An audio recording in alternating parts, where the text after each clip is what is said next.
Tuesday edition of Saving the Republic. Welcome back. If you're here again, thank you so much for tuning in to the channel and the show. Again, a programming update for you guys. If you watched the last episode with Mark Rogers on Friday, you would hear this. But if not, as it also says in the ticker on the bottom of the screen, our updated schedule is going to be Tuesday, Thursday, and Friday for the foreseeable future. And this is due to multiple reasons.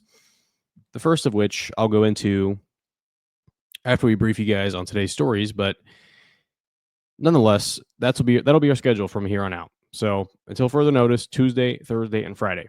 Again, other content offerings. We have a weekly long form podcast with Joe Weasel and Jack Windsor. You don't want to miss that. And also, we have a documentary on the channel, and also we upload shorts and other content you don't want to miss on our Instagram and TikTok at Grab Your Gear. So make sure you follow those pages. Now, today's news, and I'm going to brief you guys on the headlines that actually matter. That's what we do here. We talk about news that's going to impact you. But the main story is a big one, and that is a dock worker strike. That we have already seen a dock worker strike earlier this year threatening the supply chain in the States. That was avoided before the election. But now we have another dock worker strike in the works potentially that we're going to get into. But firstly, touching up on what I was mentioning about the change in the schedule. So I've said this before, and I'm probably going to do actually a show on this. I was talking to some people at the network, and just how this is a perfect example of RFK's initiatives with changing the health system and also highlighting some of the problems in our country right now. But I am currently overseas in Thailand receiving treatment for a health condition that was brought on by the improper use of a drug that I was not told about. And to put it short and sweet, I had eczema for years and years, and was pretty mild. And I had a mild rash, and I was prescribed a steroid cream for it. And I used this steroid cream for not a long time, a couple months. And I've been in a brutal withdrawal for a year and 4 months now. And thankfully, things are on the rise. I'm healing up. I'm on the upward trajectory, but didn't happen until I came over to Asia, to Thailand for treatment.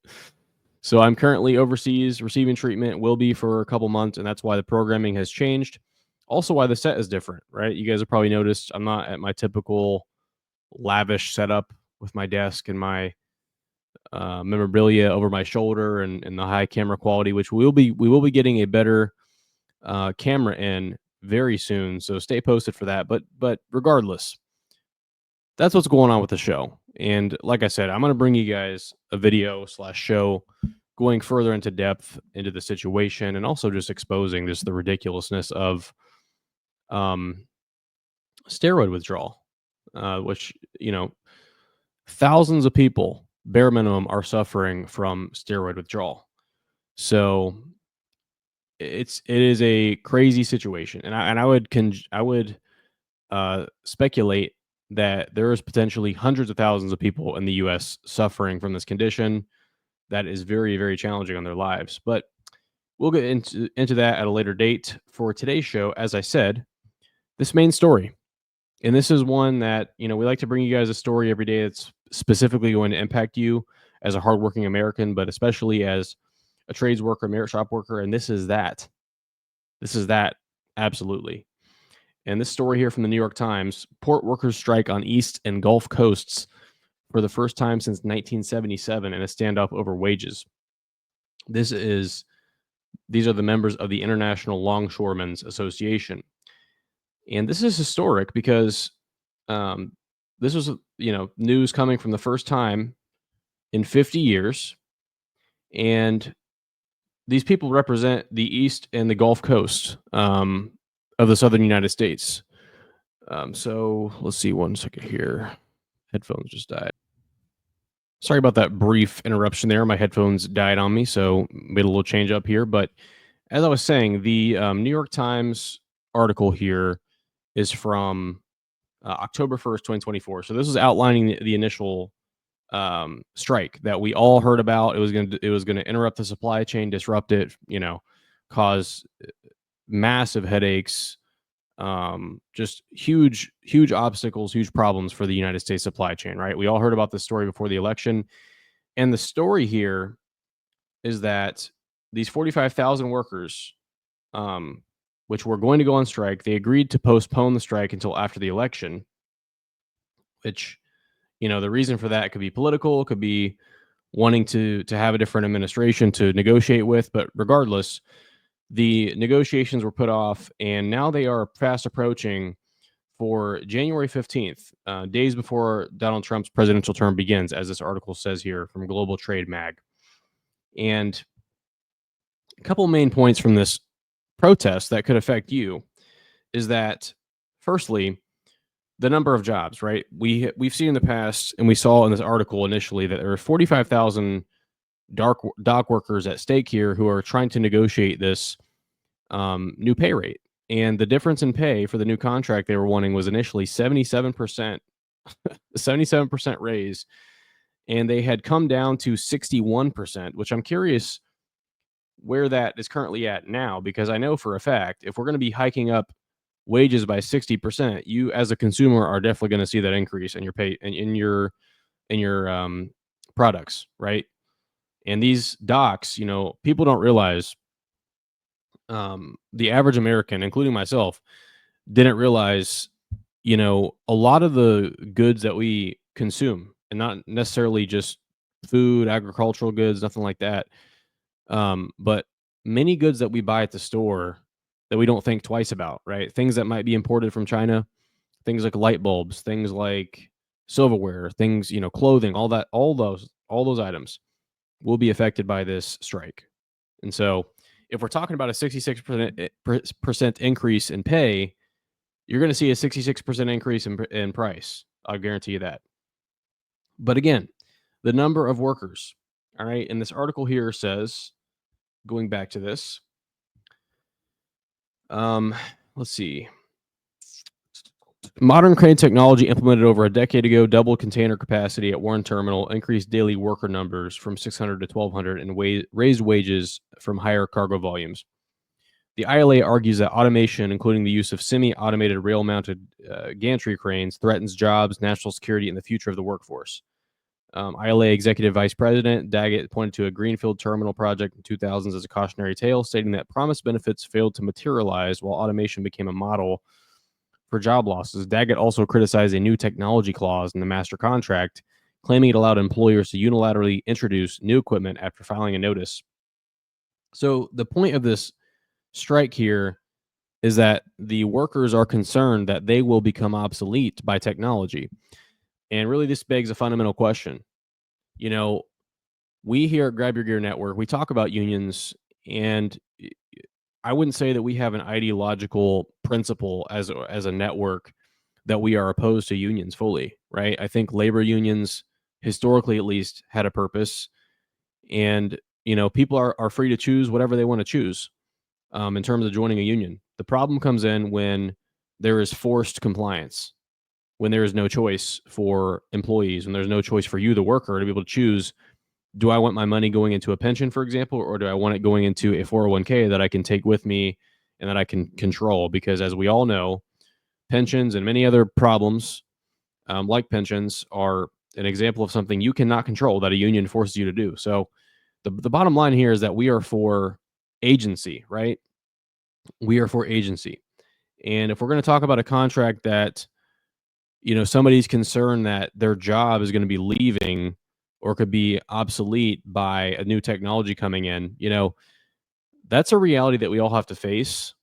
And especially with the introduction of AI and how that is going to be threatening many jobs. I mean, there are so many jobs currently that AI could wipe out. When you talk about, I just saw Twitter's AI, Grok just had an update to where it can decipher images, medical images, and it can tell you what's going on.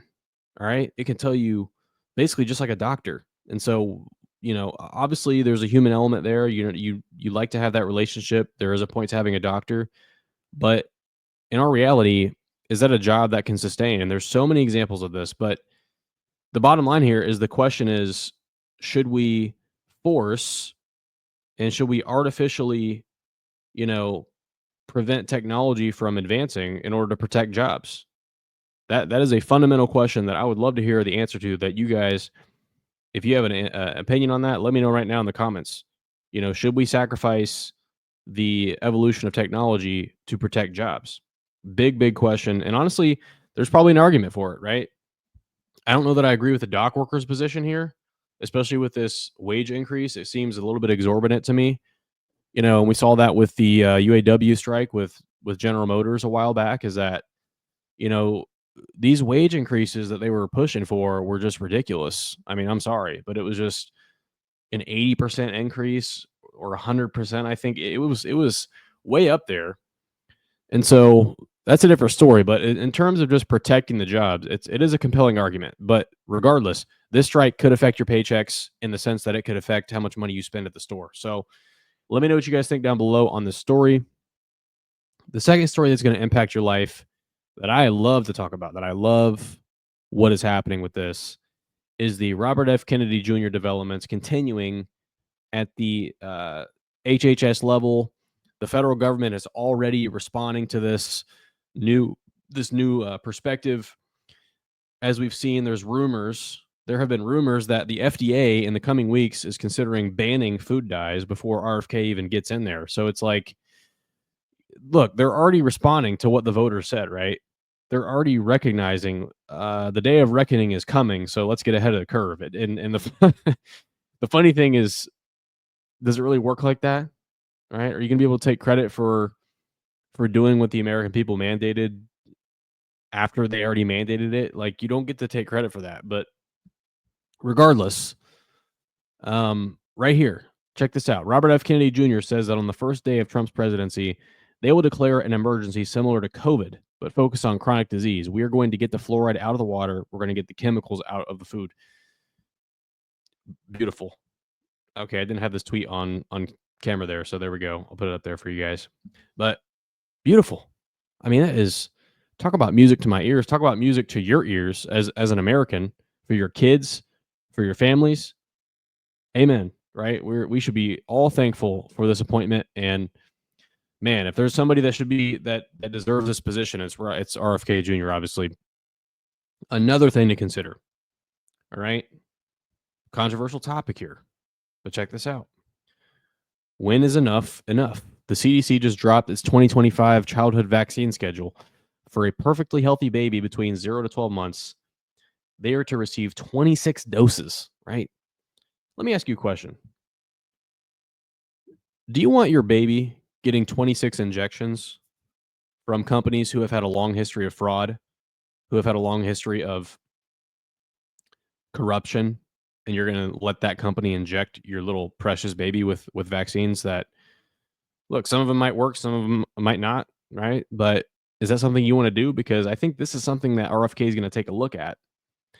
And reading into the power of the HHS secretary, they have a significant amount of power. In fact, there's an article from Time Magazine put on the screen here, I was reading here, that outlines excuse me, some of the power that he would have as secretary. And so RFK is going to have a legitimate impact on your life, potentially, as an American, in terms of vaccines, in terms of this emergency they're going to declare. And I'd love to do, honestly, a separate episode on that. So let me know below if you guys want to see that right now.